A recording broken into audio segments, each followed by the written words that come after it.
नमस्कार मेरे प्यारे साथियों, मैं उत्कर्ष श्रीवास्तव एक बार फिर से आप सभी का स्वागत करता हूं एग्जामिस्तान में। पिछले वीडियो में कुछ टेक्निकल प्रॉब्लम आ गई थी, इस वजह से वो वीडियो इतना छोटा सा रहा और 11 मिनट का रहा, क्योंकि मैंने वीडियो करीब पूरा 1 घंटे का शूट किया था। लेकिन वो जो वीडियो बना वो 11-12 मिनट के आगे पूरा ब्लर हो गया, इसलिए इस वीडियो को छोटा करके उतना ही पार्ट डालना पड़ा। इसके लिए मैं आपसे माफी चाहता हूँ। लेकिन आज का जो वीडियो है वो पूर्णांक पर आधारित है और हम उसके आगे बढ़ेंगे जहां तक हमने अपने पिछली वीडियो में यानी पूर्णांक के पहले वीडियो में पढ़ लिया था। पूर्णांक के पहले वीडियो में हमने ये पता कर लिया था कि आखिर गणित का जो विषय है इसमें पूर्णांकों की संकल्पना की आवश्यकता क्यों पड़ी, और इसके साथ साथ ये पता करा था कई सारी चीजें, जैसे पूर्णांक क्या होते हैं या पूर्णांकों में विपरीतता क्या होती है, कि धनात्मक पूर्णांक के संगत प्रत्येक धनात्मक पूर्णांक के संगत एक ऋणात्मक पूर्णांक होता है। उसी से संबंधित एक प्रश्न जो प्रयास कीजिए में आधारित उसी पर आधारित था, उसमें हम पढ़ने जा रहे थे सीढ़ियों वाला एक प्रश्न, जिसमें जो कि आपके पेज नंबर 31 पर दे रखा है आपकी बुक में। प्रयास कीजिएगा प्रश्न है इसमें इस फिगर पर आधारित यानी कुछ सीढ़ियां बना दी गई हैं उस पर आधारित, जिसमें बताया गया है कि भूतल के ऊपर की तरफ जाने पर धनात्मक अंक मिलेंगे या धनात्मक संख्याएं मिलेंगी और नीचे की तरफ जाने पर ऋणात्मक संख्याएं मिलती चली जाएंगी। इस तरीके से हम ये बात कर रहे हैं कि इसमें जो पहला ऑप्शन दिया गया है उसमें बताया गया है भूतल से 4 सीढ़ियां ऊपर चढ़ने के बाद जो व्यक्ति है, जो चढ़ने वाला है, मजीद का नाम दिया गया है उसका, वो किस बिंदु पर पहुंचेगा या किस पॉइंट पर पहुंचेगा, कौन से नंबर की सीढ़ी पर पहुंचेगा, इस बात पर हमें बात करनी है यहाँ पर। तो जो भूतल से 4 सीढ़ियां ऊपर चढ़ने के बाद, इसका उत्तर आपको दे रखा है +4। देखिएगा, भूतल से 4 सीढ़ियां ऊपर चढ़ने के बाद ये पहली सीढ़ी, ये दूसरी सीढ़ी, ये तीसरी सीढ़ी और ये चौथी सीढ़ी। जब हम 4 सीढ़ियां ऊपर चढ़ गए तो +4 की पोजीशन पर पहुंच जाएंगे। ये उत्तर आपको दे भी रखा है। इसके बाद जो खा वाला ऑप्शन है, खा वाला क्वेश्चन है, उसमें कहा गया है भूतल से 3 सीढ़ियां नीचे उतरने के बाद, जब 3 सीढ़ियां भूतल से नीचे उतरेंगे तो आप देखिएगा पहला जो है -1 है, दूसरा -2 है और तीसरा -3, यानी 3 सीढ़ियां भूतल से उतरने के बाद हम जिस पोजीशन पर पहुंचेंगे या मजीद जिस पोजीशन पर पहुंचेगा वो होगी -3 की पोजीशन। इसके बाद हम आगे बढ़ेंगे तो गा वाला क्वेश्चन जिसका उत्तर पूछा गया है, बताया नहीं गया है, भूतल से 5 सीढ़ियां ऊपर चढ़कर, भूतल से हम 5 सीढ़ियां ऊपर चढ़े, +1 +2 +3 +4 और +5, यानी 5 सीढ़ियां ऊपर चढ़े और इसके बाद 2 सीढ़ियां और चढ़नी है, 2 सीढ़ियां और चढ़नी है, यानी +6 पर पहुंचे और फिर +7 पर पहुंचकर यहाँ पर आकर हमने अपनी जो चलने की प्रक्रिया थी उसे रोक दिया। यानी हम किस पोजीशन पर पहुंचे या मस्जिद किस पोजीशन पर पहुंचा होगा, वो +7 की पोजीशन पर पहुंचा होगा जब ऊपर की तरफ बढ़ा। पहले 5 सीढ़ियां, उसके बाद 2 सीढ़ियां और। इसके बाद प्रयास कीजिएगा, जो अगला चौथा प्रश्न है उसमें है भूतल से 3 सीढ़ियां उतरने और वहां से पुनः 4 सीढ़ियां उतरने के बाद, पहले भूतल से 3 सीढ़ियां उतरनी है, यानी 1 2 3 सीढ़ी उतरनी। इसके बाद जो कहा गया है 3 सीढ़ियां उतरने के बाद 4 सीढ़ियां और उतरनी है, यानी इसके बाद 1 सीढ़ी ये, 1 सीढ़ी ये, 1 सीढ़ी ये और 1 सीढ़ी है। देखिएगा ध्यान से, 3 के बाद उतरने के बाद 4 और उतरनी, 1 2 3 4। जब 4 उतर गया तो अंततः कहां पहुंचेगा, -7 नंबर वाली सीढ़ी पर पहुंच जाएगा। ये आ गया आपका घा वाला प्रश्न। घा के बाद चा वाला प्रश्न जो है वो कह रहा है भूतल से 4 सीढ़ियां उतरनी है और फिर पुनः वहां से 15 सीढ़ियां चढ़ने के बाद, यानी पहले 4 सीढ़ियां उतर जाए, पहले 4 सीढ़ियां उतर गया, अब हमें यहां से सीधी चढ़नी है 15 सीढ़ियां, सीधी चढ़नी है 15 सीढ़ियां। देखिएगा ध्यान से, हम एक एक करके काउंट करेंगे, 1 से, यहां से -4 से काउंट कर, पहले 4 सीढ़ियां उतरा और यहां से 15 सीढ़ियां ऊपर चढ़नी है। 1 2 3 4 5 6 7 8 9 10 11। इसी तरीके से अगर ऊपर बढ़ाते चले जाएंगे, 8 नंबर वाला आ जाएगा 12, 9 नंबर वाली 13, 10 नंबर वाली 14 और 11 नंबर वाली जो होगी वो 15वीं सीढ़ी हो जाएगी। आप ध्यान से देखिएगा, 11 नंबर वाली जो सीढ़ी होगी वो 15वीं सीढ़ी होगी, यानी +11 पर हम पहुंचेंगे। जब ऊपर की तरफ जा रहे हैं तो प्लस पर चलेंगे, तो चा वाले का उत्तर हो जाएगा +11। चा का उत्तर क्या हो जाएगा मेरे प्यारे साथियों, चा का उत्तर यहाँ पर हम देखेंगे +11 हो जाएगा चा का उत्तर। इसके बाद हम जब आगे बढ़ेंगे, इसके ऊपर वाले उत्तर चाहिए तो मैं यहाँ पे लिखे दे रहा हूँ। जो घा वाला प्रश्न था आपका, भूतल से 3 सीढ़ियां उतरने और फिर वहां से पुनः 4 सीढ़ियां उतरने पर, तो ये -7 की पोजीशन पर पहुंचा था। गा वाला जो था 5 सीढ़ियां ऊपर चढ़ा और पुनः 2 सीढ़ियां चढ़ा तो +7 पे पोजीशन पे पहुंचा था, और ये चा वाला लगा दिया हमने। इसके बाद हम जब आएंगे छा वाले प्रश्न पे, तो उसमें कह रहा है भूतल से 5 सीढ़ियां उतरने, पहले भूतल से 5 सीढ़ियां नीचे उतरे, यानी 1 2 3 4 5 उतरने के बाद, 5 सीढ़ियां उतरने के बाद और वहां से पुनः 3 सीढ़ियां उतरने के बाद, अभी 3 सीढ़ियां और उतरनी है, 1 2 और इसके बाद एक ये आ जाएगी 3, यानी -8 की पोजीशन पर हम पहुंच जाएंगे। जब हम इसके बाद भूतल से 5 उतरेंगे और फिर उसके बाद 3 उतरेंगे तो हम -8 की पोजीशन पर, या मजीद की बात कर रहे हैं तो मजीद -8 की पोजीशन पर पहुंच जाएगा। ये सारे प्रश्न जो प्रयास कीजिए में है आपके लिए बहुत ही इंपॉर्टेंट है, किससे, क्योंकि इससे आपका बेस क्लियर होगा कि कब ऋणात्मक में हम आगे बढ़ेंगे तो कितने पे पहुंचेंगे, और धनात्मक में अगर जाएंगे तो किस तरीके से आगे बढ़ेंगे या किस तरीके से उनको डिनोट करेंगे, किस चिन्ह के साथ उसका प्रयोग करेंगे। इसलिए इनको करना बिल्कुल मत भूलिएगा। इसके बाद जब हम आगे बढ़ेंगे तो एक दुकानदार के बारे में बात की गई है। यहाँ पर दर्शाया गया है कि लाभ को धनात्मक रूप से दिखाते हैं और हानि को ऋणात्मक रूप से। तो इसके बाद हम जब और आगे बढ़ेंगे तो एक थर्मामीटर दिया गया है जिसमें एक तालिका दे रखी है। आपकी तालिका में आपको टेम्परेचर्स दे रखे हैं और कहा गया है कि तापमान को उनके चिन्हों के साथ एक प्रकार से दिखाना है। तो सबसे पहले सियाचिन का तापमान दे रखा है। सियाचिन का जो तापमान दे रखा है 0 से 10 डिग्री सेंटीग्रेड नीचे है, यानी ये क्या हो जाएगा 0 से नीचे। जब नीचे की तरफ जाते हैं तो तापमान ऋणात्मक हो जाता है और जब ऊपर की तरफ जाते हैं तो तापमान धनात्मक और नीचे की तरफ तो ऋणात्मक। इस तरीके से सियाचिन का जो तापमान दिखा रहे हैं वो 0 से 10 डिग्री सेंटीग्रेड नीचे, यानी माइनस का 10 डिग्री सेंटीग्रेड यहाँ पर लिख देंगे। फिर इलाहाबाद की बात कर रहा है तो 0 से 30 डिग्री सेंटीग्रेड ऊपर, यानी धनात्मक रूप से 30 डिग्री सेंटीग्रेड ऊपर जाएंगे तो धनात्मक और नीचे जाएंगे 0 से तो ऋणात्मक हो जाएगा। शिमला का तापमान बता रहा है 0 से 10 डिग्री सेंटीग्रेड ऊपर, तो 0 से 10 डिग्री सेंटीग्रेड ऊपर जाएंगे तो 10 डिग्री सेंटीग्रेड प्लस का हो जाएगा। इसके बाद दिल्ली में आएंगे तो 35 डिग्री सेंटीग्रेड 0 से ऊपर है, जब ऊपर जाएगा तो धनात्मक होगा, यानी प्लस का प्लस लिख दिया, 35 डिग्री सेंटीग्रेड यहाँ पर डिनोट कर दीजिए। इसके बाद आता है श्रीनगर। श्रीनगर का जो तापमान दे रखा है वो 0 से 5 डिग्री सेंटीग्रेड नीचे, यानी 0 से नीचे जाएंगे तो ऋणात्मक हो जाएगा, तो माइनस का 5 डिग्री सेंटीग्रेड यहाँ पर हो जाएगा। इस प्रकार से ये तालिका बनी हुई है, इसमें भरने के लिए कह रहा है तो चाहे तो भर सकते हैं, वरना कोई ऐसी विशेष बात नहीं है। आपने ये चीज देख ली, बस इतना पता करना था कब धनात्मक के रूप में व्यक्त करेंगे और कब ऋणात्मक के रूप में। इसके बाद हम जब आगे बढ़ेंगे तो यहाँ पर आपको एक चित्र दिया गया है जिसमें चारों दिशाएं बनाई गई हैं और चारों दिशाओं में यह बताया गया है कि पूर्व की तरफ बढ़ने पर धनात्मक और उत्तर की तरफ बढ़ने पर धनात्मक है, बाकी पश्चिम की तरफ और दक्षिण की तरफ बढ़ने पर आपको चीजें ऋणात्मक मिलेंगी या सारी संख्याएं ऋणात्मक मिलेंगी। आइए अब आगे देखते हैं। पेज नंबर 33 पर है हम लोग। संलग्न चित्र में बताया गया है, जैसे कि ये एक बना हुआ है, निर्देशांक बने हुए एक तरीके से हम कह सकते हैं, और दिशाएं यहाँ पर बनाई गई हैं। ये यहाँ पर इधर बनाया है पूरब, जो कि पूरब होता है, ये पश्चिम। सबसे पहले उत्तर को डिनोट कर देते हैं जिससे सारी दिशाएं बाकी की पता चल जाती है। ऊपर जाने पर, उत्तर की ओर जाने पर और पूरब की तरफ जाने पर संख्याएं धनात्मक रहेंगी। ये आप प्लस ना भी लगाए तब भी वो धनात्मक माना जाता है। 1 2 3 4 5 6 7 इस तरीके से धनात्मक, और इधर जाएंगे तो ऋणात्मक, -1 -2 -3 -4 -5 इस तरीके से आगे बढ़ता चला जाएगा। ऊपर जाएंगे उत्तर की तरफ तो धनात्मक 1 2 3 4 5 6 7, और जब नीचे जाएंगे तो ऋणात्मक, यानी -1 -2 -3 -4 -5 माइनस। अगर कोई भी दिक्कत वीडियो में आ रही हो, आपको पिछले जो भी वीडियोस में दिक्कत आई हो, आप उनको कमेंट सेक्शन में जरूर बताया करिए मेरे प्यारे साथियों। किसी भी प्रकार की दिक्कत, चाहे वो वीडियो क्वालिटी की हो, ऑडियो क्वालिटी की हो, या पढ़ाने की किसी भी चीज में दिक्कत आ रही हो समझने में, तो आप बताएंगे तो मैं उस पर जरूर काम करूंगा और उसको सुधार में लाऊंगा, क्योंकि अभी हमारा चैनल बिल्कुल नया है, तो आप इसमें हमारी मदद कर सकते हैं इस प्रकार से। अब हम इसमें देखते हैं, बताया गया है पूर्व और पश्चिम परस्पर विपरीत दिशाएं। जब विपरीत दिशाएं होती हैं तो ये धनात्मक और ऋणात्मक का पता कैसे चला, ये भी मैं आपको बताता हूँ। यहाँ पर बता दिया गया है पूर्व और पश्चिम परस्पर विपरीत दिशाएं हैं, यानी जो पूर्व की तरफ धनात्मक होगा, अगर संख्याएं पूर्व की तरफ धनात्मक चलेंगी तो पश्चिम की तरफ ऋणात्मक हो जाएंगी, और उत्तर और दक्षिण भी परस्पर विपरीत दिशाएं हैं। तो उत्तर की तरफ चलने वाले जो अंक हैं अगर वो धनात्मक होंगे तो दक्षिण की तरफ चलने वाले अंक ऋणात्मक हो जाएंगे। अब बताया गया है 4 मात्रक पूर्व का विपरीत 4 मात्रक पश्चिम है, निम्नांकित के विपरीत क्या है। ध्यान से देखिएगा, ये फिगर आपको दे रखा है इसलिए इसमें कोई आपको डाउट नहीं होना चाहिए। अब यहाँ पर देखते हैं 4 मात्रक पूर्व का विपरीत 4 मात्रक पश्चिम। 4 मात्रक पूर्व का विपरीत 4 मात्रक पश्चिम है। 3 मात्रक पूर्व, अब का वाला प्रश्न इसमें दे रखा है, 3 मात्रक पूर्व का विपरीत क्या होगा। 3 मात्रक पूर्व ये है, 3 मात्रक पश्चिम, 3 मात्रक पश्चिम इसका विपरीत हो जाएगा, 3 मात्रक पश्चिम इसका वो हो जाएगा विपरीत। इसके बाद खा वाला प्रश्न देखते हैं जो कि है 8 मात्रक पश्चिम। 8 मात्रक पश्चिम का विपरीत क्या हो जाएगा, 8 मात्रक पूर्व। फिर गा वाले प्रश्न पे जब हम आते हैं तो बता रहा है 5 मात्रक पूर्व। 5 मात्रक पूर्व है तो ये क्या हो जाएगा, 5 मात्रक पश्चिम। और फिर घा वाला जो प्रश्न है उसमें कह रहा है 2 मात्रक दक्षिण।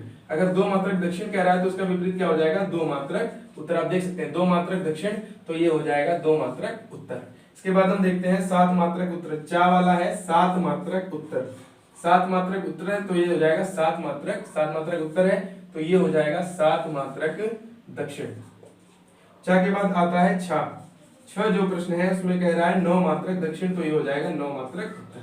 9 मात्रक दक्षिण, देखिएगा ध्यान से, ये -7 था, ये -8 आया, ये -9, 9 मात्रक दक्षिण की बात कर रहा था। तो हम ऊपर की तरफ जाएंगे तो 9 मात्रक 8 ये हो गया और 9 ये हो गया, यानी 9 मात्रक उत्तर हो जाएगा। अब इसके बाद कह रहा है कि जो भी पूर्व की स्थिति को धनात्मक लेते हुए उपर्युक्त प्रश्न के का खा गा गा की स्थिति को चिन्ह सहित लिखिए। अब हमने ऊपर इसमें भी दिखा दिया है, हम चाहें तो यहाँ पर भी लिख सकते हैं। का वाले की स्थिति क्या होगी, 3 मात्रक पश्चिम, 3 मात्रक पश्चिम यानी क्या होगा -3, 8 मात्रक पूर्व यानी ये +8, 5 मात्रक पश्चिम यानी ये -5। इसी तरीके से अगले वाले पार्ट में कहा गया है कि ओ से उत्तर की स्थिति को धनात्मक लें और अगर दक्षिण की स्थिति को ऋणात्मक लें तो इसके बाद ये घा चा और छा वाले करने हैं। 2 मात्रक उत्तर है तो उत्तर की तरफ धनात्मक, दक्षिण की तरफ ऋणात्मक और उत्तर की तरफ धनात्मक। ये इसके सारे रिप्रेजेंटेशन हो गए। किस तरीके से इस जो भी ये निर्देशांक दिए गए हैं इनके आधार पर, इन बिंदुओं के आधार पर, चिन्हों के साथ। अब हम आगे बढ़े तो यहाँ पर आपको पूर्ण संख्याओं के संग्रह के बारे में बता रखा है और इसमें ये चीज बताइए कि मतलब बिल्कुल सही संगत की बात करेंगे, जो कि हम पहले से पढ़ चुके हैं कि एक के संगत जो ऋणात्मक, जैसे धन 1 है या 1 लिखा है, इसका मतलब है +1, 1 का अर्थ होता है +1, इसके आगे प्लस ना भी लगाएं तब भी चल जाता है। तो इसके संगत अगर हम ऋणात्मक पूर्णांक लेंगे तो वो हो जाएगा -1। इसके संगत अगर हम ऋणात्मक पूर्णांक लेंगे तो 2 के संगत हो जाएगा -2, 3 के संगत हो जाएगा -3 और 4 के संगत हो जाएगा -4। इस प्रकार से बताया गया है, बिल्कुल सही, ये बताया गया है कि जो 1 2 3 4 5 हैं ये सारे धनात्मक पूर्णांक होते हैं, -1 -2 -3 -4 ये सब ऋणात्मक पूर्णांक होते हैं और 0 इसके साथ सम्मिलित होता है पूर्णांकों में। अब हम जब आगे बढ़ते हैं तो इसमें पूरा समूह दे दिया है कि 0 और प्लस वाले और माइनस वाले अंक जो भी हैं वो सब पूर्णांकों में आते हैं। इन चीजों के बारे में आप पहले वीडियो में पूरा पढ़ चुके हैं। हम इसके आगे बढ़ते हैं संख्या रेखा पर पूर्णांकों के निरूपण पर। संख्या रेखा पर पूर्णांकों का निरूपण, अभी पूर्णांकों का जो योग है और जो घटाना है उन पर हम आगे आएंगे, तब इस चीज के बारे में जानेंगे कि दो संगत पूर्णांकों, दो संगत परंतु विपरीत चिन्ह वाले जो पूर्णांकों का योग करते हैं तो उसका उत्तर सदैव 0 आता है। अभी इस बारे में जानेंगे। सबसे पहले हम जरा संख्या रेखा पर पूर्णांकों को व्यक्त करना सीख लेते हैं। बहुत ही आसान है, पहले एक रेखा बनाते हैं, इसे संख्या रेखा इसलिए कहते हैं क्योंकि इस पर संख्यांक व्यक्त किए जाते हैं। सबसे पहले 0 से प्रारंभ करते हैं। जब पूर्ण संख्याओं की संख्या रेखा बनाते थे तो 0 से ही शुरू करते थे, आगे की तरफ चलते थे। लेकिन अब पूर्णांक की है तो इसमें ऋणात्मक संख्यांक भी आ जाएंगे। -1 -2 -3 -4 जितना पीछे बढ़ाना चाहे उतना पीछे से बढ़ाया जा सकता है, क्योंकि रेखा है ये कभी समाप्त नहीं होगी। इधर +1 +2 3 4 5 6 ऐसे करके आगे। ये संख्या रेखा पर पूर्णांकों का निरूपण हो गया। अब इससे संबंधित कई सारे प्रश्नों को हम लगा सकते हैं और थोड़ी सी जानकारी ये ले लीजिए कि ये 0 की पोजीशन है। इसकी दाहिनी तरफ बढ़ने पर धनात्मक संख्यांक मिलेंगे या धनात्मक पूर्णांक मिलेंगे और इसकी बाईं तरफ बढ़ने पर ऋणात्मक पूर्णांक मिलेंगे। कैसे पूर्णांक मिलेंगे? ऋणात्मक पूर्णांक या ऋणात्मक संख्यांक भी कह सकते हैं। संख्यांक और संख्या में अंतर होता है, ये आप पहले वीडियो को देखकर समझ सकते हैं। वहां पर इसके बारे में प्राकृतिक संख्याओं में पूरी बात बताई गई है। इसके बाद हम आगे बढ़ते हैं तो यहाँ पर विपरीत संख्याओं का संयोग दिया गया है। जब भी हम पूर्णांकों का संयोग करते हैं, संयोग का अर्थ हो गया योग, पूर्णांकों का योग करते हैं तो उसमें सबसे पहले दो चीजों को हमें देखना होता है। दो चीजों को देखते ही हमें ये पता चल जाता है। जैसे बीच में चिन्ह जब योग कर रहे हैं तो यहां पर पहले ये देखना होता है किस प्रकार से, किस संक्रिया का प्रयोग करना है, किस संक्रिया का प्रयोग करना है। इसका मतलब अभी आपको समझ में आएगा जब मैं उदाहरण से बताऊंगा किस संक्रिया का प्रयोग करना है और जो आने वाला फाइनल उत्तर है, उत्तर में कौन सा चिन्ह लगाना है। इन दो चीजों को अगर आप सीख जाएंगे तो कभी भी जो योग है और अंतर है पूर्णांकों का वो गलत नहीं होगा। इसी से आप ये पूरी चीज समझ सकते हैं जो भी इसमें दे रखी है, विपरीत हो या एक जैसे हो उनमें समझ में आ जाएगा। जैसे दो पूर्णांक दिए गए हैं, पूर्णांकों में विशेष रूप से जब अलग अलग चिन्ह की बात होती है, सबसे पहले एक जैसे चिन्ह वाले पूर्णांकों का योग देखते हैं। जैसे 0 एक पूर्णांक है, इसके साथ हमें योग करना है 1 का। 0 के साथ योग करना है 1 का, ध्यान से समझिएगा, बहुत ही आसान चीज है। 0 के साथ योग करना है 1 का, तो 1 तो प्लस का ही है तो कोई समस्या है नहीं हमारे पास। 0 में 1 जोड़ेंगे उत्तर आ जाएगा 1। इस प्रकार के जो योग हैं वो बहुत ही आसान होते हैं। इसके बाद हम आगे देखते हैं।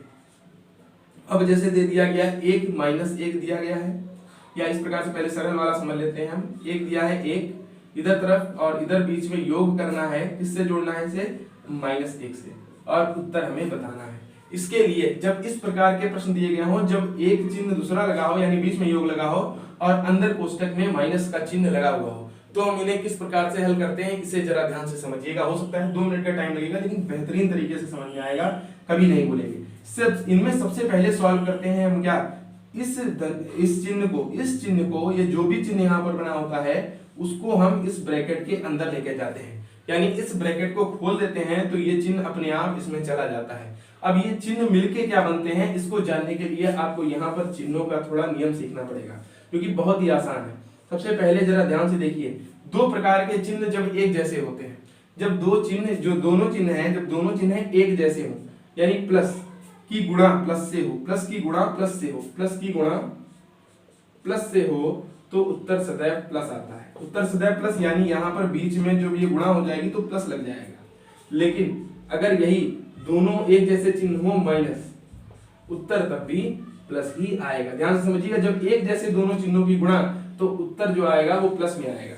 अब इसके बाद हम देखते हैं जो तीसरा बिंदु है हमारे पास, अगर चिन्ह जो है विपरीत हो या अलग अलग हो, तो दोनों ही केसेस में प्लस की गुणा माइनस से तो माइनस, और माइनस की गुणा अगर प्लस से हो रही है तब भी जो उत्तर है वो माइनस ही आएगा। आइए देखते हैं इसका प्रयोग करके। अब यहाँ की जो कंडीशन है, ये प्लस और ये माइनस की, ये प्लस और ये माइनस की, आप देख सकते हैं ये बीच तीसरे पॉइंट वाली या तीसरे नंबर वाली पोजीशन है। प्लस की गुणा माइनस से करनी है तो उत्तर माइनस आएगा, यानी जब ये प्लस इस ब्रैकेट में जाएगा तो ये जो प्लस है ये इस माइनस से संयोग करके या गुणन करके माइनस बन जाएगा, और यहाँ पे बाकी की जो संख्यांक होता है उसे ऐसे ही नोट कर देते हैं, तो 1 में से 1 घट जाएगा, हमारा फाइनल उत्तर आ जाएगा 0। ये किस प्रकार का प्रश्न आपने देखा, जब धनात्मक अंक पहले था और ऋणात्मक अंक बाद में।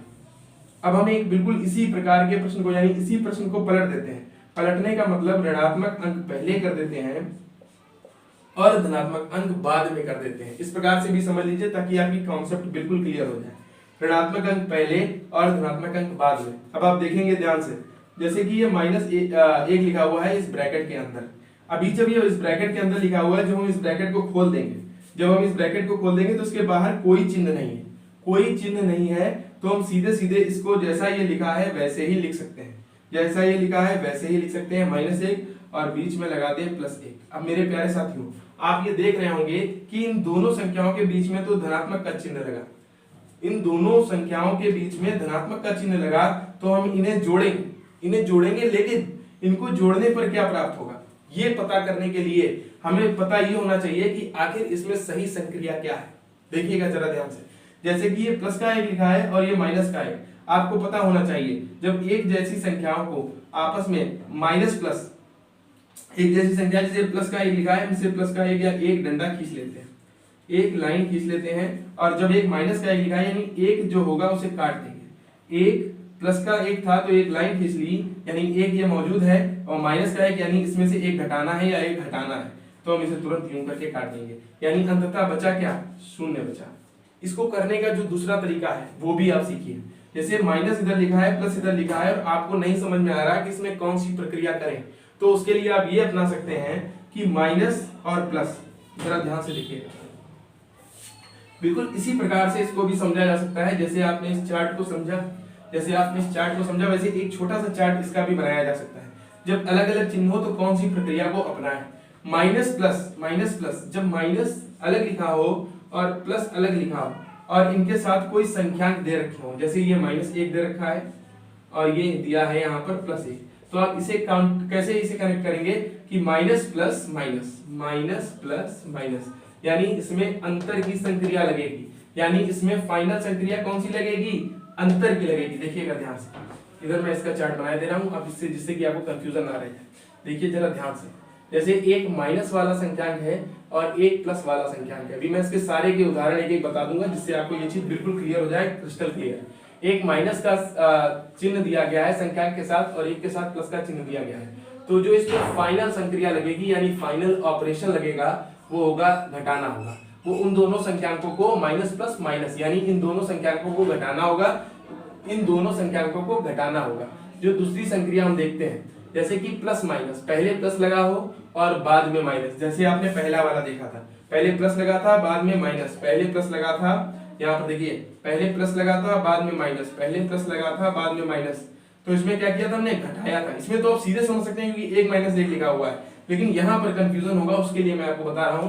पहले माइनस लगाओ बाद में प्लस, तो माइनस प्लस माइनस होता है और प्लस माइनस भी माइनस होता है। यहाँ पर देखिए, यहाँ पर भी तो आपने घटाया, प्लस माइनस माइनस करा यानी शून्य आ गया। अब लेकिन अगर दोनों संख्याकों के साथ एक जैसे चिन्ह दिए हों, दोनों संख्याकों के साथ एक जैसे चिन्ह दिए हो, यानी पहला वाला संख्यांक भी प्लस में और दूसरा वाला संख्यांक भी प्लस में, तो जो संक्रिया हम लगाएंगे वो धन की होगी। तो जो संक्रिया हम लगाएंगे वो धन की होगी। कैसे, जरा ध्यान से देखिए, एक लिखा है और प्लस दो लिखा है, एक लिखा है और प्लस दो लिखा है, यानी दोनों ही प्लस के हैं, और प्लस प्लस प्लस होता है, माने इन दोनों को जोड़ देंगे और फाइनल उत्तर आ जाएगा 3। इस तरीके से कैसे संक्रिया का यूज करते हैं, जब दो एक जैसी संक्रियाएं हैं तो उनको जोड़ देंगे या उनका योग कर देंगे। अब हम आपको आगे बताते हैं। चौथा जो पार्ट आता है इस संक्रिया के चार्ट में, वो होता है जब दोनों संख्यांक माइनस के हों। जब दोनों संख्यांक माइनस के हों तो कौन सी संक्रिया लगानी चाहिए, तब फाइनल उत्तर को किस प्रकार से सॉल्व करके लिखना चाहिए। तो जब दोनों माइनस के संख्यांक दे रखे हों तो जो संक्रिया लगेगी वो प्लस की लगेगी या धनात्मक की लगेगी। इस प्रकार आपने देखा, जब विपरीत चिन्ह थे तो संक्रिया कौन सी लगी थी, घटाने की लगी थी, और जब एक जैसे चिन्ह थे तो कौन सी संक्रिया लगी थी, जोड़ने की। इस चार्ट को भी आपको नोट करना बहुत आवश्यक है, क्योंकि अगर आप ये चार्ट नोट कर लेते हैं तो आप निश्चित ही कभी भी इस प्रकार के सवालों में गलत नहीं होंगे। ये मेरी जिम्मेदारी ही नहीं, गारंटी है।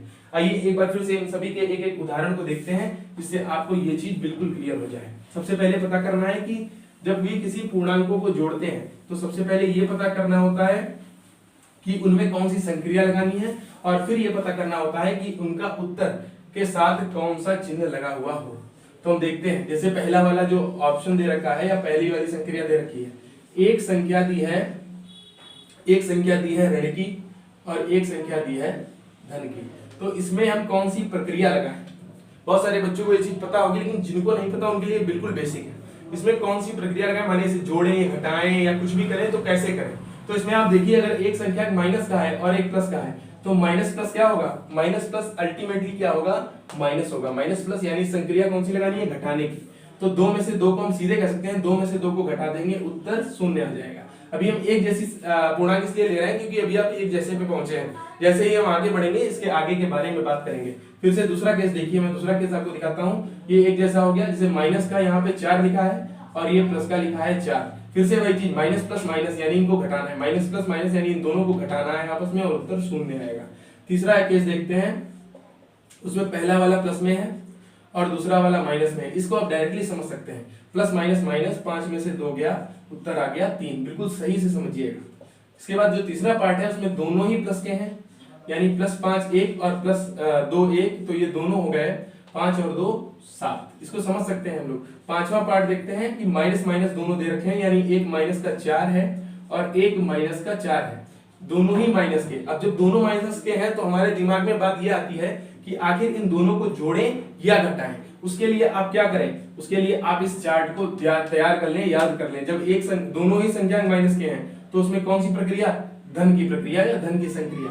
-4 माइनस माइनस प्लस, यानी 4 और 4 8, और इसमें चिन्ह जो लगेगा वो माइनस का लगेगा। ये चिन्ह कैसे लगता है मैं आपको अभी आगे बताऊंगा आने वाले पार्ट्स में। तो इस प्रकार से इसमें जो दे रखा है कि संगत पूर्णांक होते हैं उनको जोड़ने पर उत्तर क्या आता है, उनका संयोग क्या होता है। अब आप इसे आसानी से समझ सकते हैं, बहुत ही आसानी से। जरा ध्यान से देखिए, इन्होंने दे रखा है +5 और +5। जैसे +5 दिया गया है और योग करना है इसमें -5 का। इसे कैसे करेंगे मैंने आपको बताया है। यहाँ पर तो +5 है तो ये तो ऐसे 5 लिख दिया तब भी कोई दिक्कत नहीं, और ये प्लस है ये माइनस है। अब यहाँ पर एक ब्रैकेट लगा हुआ है, आप देख सकते हैं जब ये प्लस इस माइनस के पास जाएगा यानी ये ब्रैकेट ओपन होगा तो प्लस और माइनस की गुणा, जब विपरीत चिन्हों की गुणा होगी तो उत्तर सदैव माइनस आएगा, यानी प्लस माइनस क्या हो जाएगा, माइनस हो जाएगा, और फिर यही संख्या वापस लिख दी जाएगी 5 में से 5। अगर आप इसे भी करना चाहें इस चार्ट के मदद से तो कर सकते हैं, जैसे ये प्लस है और ये माइनस।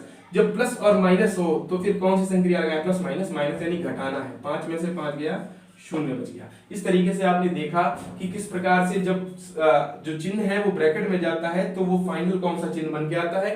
और दूसरी चीज कि जब एक पूर्णांक माइनस में हो और एक पूर्णांक प्लस में हो या दोनों एक जैसे चिन्हों वाले हो तो उसमें संक्रिया कौन सी प्रयोग होती है, यानी उसे जोड़ा जाता है या घटाया जाता है। बहुत ही आसानी से आपको ये चीजें क्लियर हो गई होंगी। कोई भी डाउट हो आप कमेंट सेक्शन में कमेंट कर सकते हैं। इसके बाद हम आगे बढ़ते हैं अगले टॉपिक की तरफ, जिसमें आपको फिर से प्रयास कीजिए वाले कुछ प्रश्न दे रखे हैं। इस चार्ट को नोट जरूर कर लीजिएगा अगर आप ध्यान से इसमें आगे बढ़ना चाहते हैं और गलती की गुंजाइश नहीं रखना चाहते हैं। प्रयास कीजिए वाला जो पहला प्रश्न यहाँ पर पेज संख्या 35 पर दे रखा है, उसमें पूर्णांकों के विपरीत पूर्णांक बताने। बहुत ही आसान है। -6 का विपरीत हो जाएगा +6, +9 का जो विपरीत हो जाएगा वो -9 हो जाएगा, -11 का जो विपरीत हो जाएगा वो +11 हो जाएगा, और जो +12 का विपरीत हो जाएगा वो हो जाएगा -12। इसके साथ साथ -17 का जो विपरीत होगा वो होगा +17। ठीक है ना, ये हो गया। इसका प्रयास कीजिएगा जो पहला प्रश्न था। और दूसरे प्रश्न में आपको मान बताने हैं, बिल्कुल इसी चार्ट्स पर आधारित काम करना है, कहीं पर कोई भी गलती नहीं होगी, ये मेरी जिम्मेदारी है आपसे। -11 ये ब्रैकेट में लिखा हुआ है और प्लस दूसरे ब्रैकेट में लिखा हुआ है +11। इसको सॉल्व कैसे करें? बहुत सारे साथी होंगे जिनको अभी तक दिक्कत होती होगी, लेकिन इस वीडियो को देखने के बाद ये दिक्कत खत्म हो जाएगी। आइए देखते हैं। पहले क्या दिया है माइनस। अब चूंकि ये ब्रैकेट में है, इसके पहले कोई चिन्ह नहीं है, तो इसको ऐसे लिखा जा सकता है -11। जब कोई चिन्ह नहीं होता है असल में मेरे प्यारे दोस्तों, तो उसके साथ प्लस का चिन्ह माना जाता है। और आपको पता है जब प्लस की गुणा माइनस से होती है, जब विपरीत चिन्हों की गुणा होती है तो उत्तर माइनस में आता है, यानी यहाँ पर क्या लग जाएगा? माइनस लग जाएगा, या आप डायरेक्ट भी लिख सकते हैं। अब फिर से, अब ये +11 लिखा है, इस ब्रैकेट को हटाना है, खोलना है, तो प्लस की गुणा प्लस से। अब आप जब जानते हैं जब एक जैसे चिन्हों की गुणा होती है तो वहां पर उत्तर प्लस आता है। एक जैसे चिन्हों की गुणा उत्तर प्लस। बहुत ही आसानी से ये +11 लिख सकते हैं आप। अब यहाँ पर क्या करें? फिर से कंफ्यूजन, यहाँ पर इनको जोड़ें या घटाएं या क्या करें? तो आप फिर से दूसरे चार्ट में जा सकते हैं। जब एक संख्याक या एक पूर्णांक माइनस में और एक पूर्णांक प्लस में लिखा है, यानी minus plus minus, minus plus minus, यहाँ पर भी वही चीज, विपरीत चिन्ह तो घटाना है, विपरीत चिन्ह तो घटाना है, एक जैसे चिन्ह तो जोड़ना है, एक जैसे चिन्ह तो जोड़ना है। देखिए ध्यान से, विपरीत चिन्ह है यानी माइनस प्लस, यानी इन दोनों को आपस में क्या करना होगा? घटाना होगा। माइनस प्लस माइनस यानी इन दोनों को घटाना है। 11 में से 11 घट जाएगा, हम सीधे उत्तर लिख देंगे 0। 11 में से 11 घट जाएगा, हम सीधे उत्तर क्या लिख देंगे? 0 लिख देंगे। बहुत ही आसान टाइप के क्वेश्चन हो गए आपके लिए।